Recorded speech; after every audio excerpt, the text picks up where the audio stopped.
ശരീരത്തിൻ്റെ വിശുദ്ധി കാത്തു സൂക്ഷിക്കുന്ന ഒരു ജനതയെ തോൽപ്പിക്കാൻ പിശാചിന് സാധിക്കില്ല.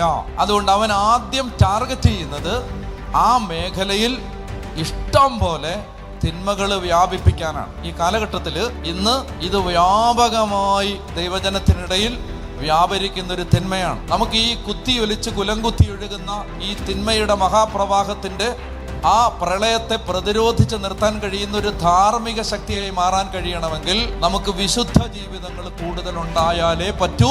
ഇല്ലെങ്കിൽ ആ പഞ്ചായത്തിലേക്ക് തിരിഞ്ഞുപോലും നോക്കാതിരിക്കുന്നതാണ് നല്ലത്.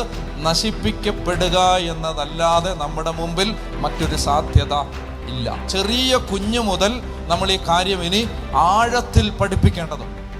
വിശുദ്ധി പാലിക്കണം, വിശുദ്ധരുണ്ടാവണം, അശുദ്ധിയുടെ സകല മേഖലകളിൽ നിന്നും പുറത്തു കടക്കണം.